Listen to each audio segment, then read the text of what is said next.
Dexcom is changing the way people control their diabetes.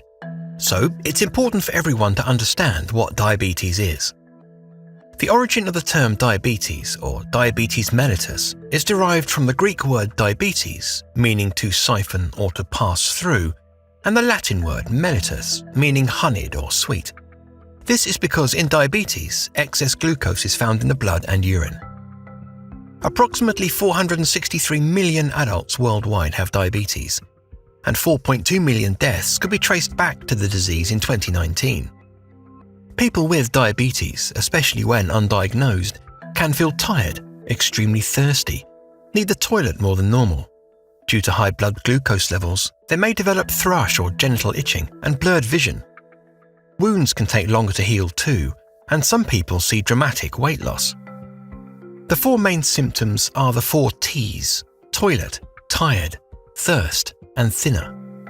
These can appear in just days or weeks with type 1 diabetes, or they can develop over several years with type 2. Diabetes mellitus stands for honey sweet flow. Glucose gives us energy, and we get it from food, mainly carbohydrates. The stomach and digestive tract break down these food components into glucose, which joins the bloodstream and is transported to the body cells to give energy to. This raises our blood glucose, causing the pancreas to provide the hormone insulin, which our cells need in order to absorb the glucose, like a key opening the cells and allowing glucose to enter. There are different reasons why this process can fail, and these reasons distinguish the 3 main types of diabetes: type 1 diabetes, type 2 diabetes, and gestational diabetes.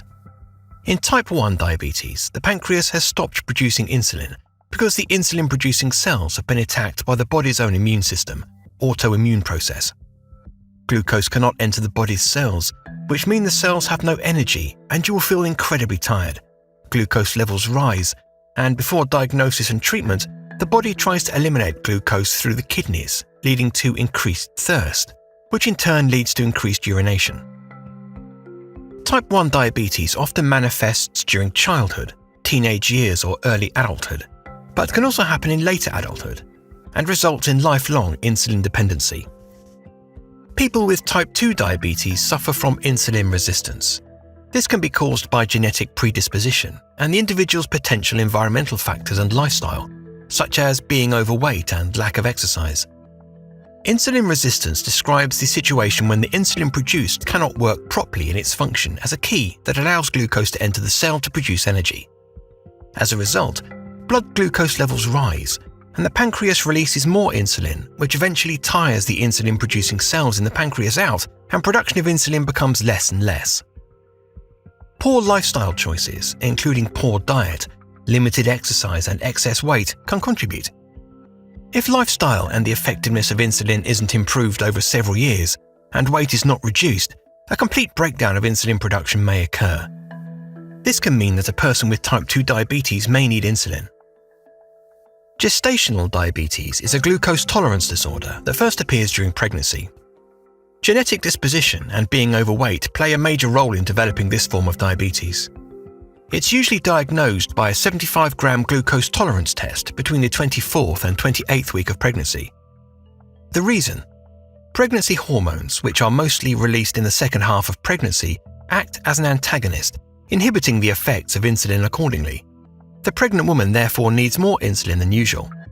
If the body is no longer able to produce sufficient insulin, glucose levels rise and gestational diabetes develops. Although the diabetes symptoms generally disappear after pregnancy, the mother has an increased risk of type 2 diabetes in the future.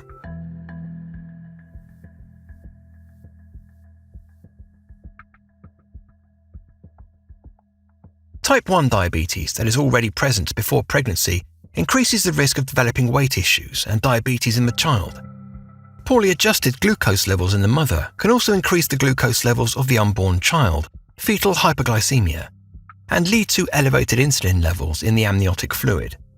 The possible consequence is an incorrect programming of the child's weight and metabolic regulation. Pre-existing diabetes can also lead to other complications, such as premature birth. Close medical monitoring of the pregnancy is therefore necessary. Women with type 1 diabetes and the desire to have children should obtain comprehensive information before pregnancy and discuss this with their healthcare team. Due to the increase in obesity in women of childbearing age, type 2 diabetes, which was not diagnosed before pregnancy, is increasingly occurring, leading to elevated glucose levels before the 24th week of pregnancy. This would have comparable consequences for mother and child as in gestational diabetes or in type 1 patients with maternal diabetes.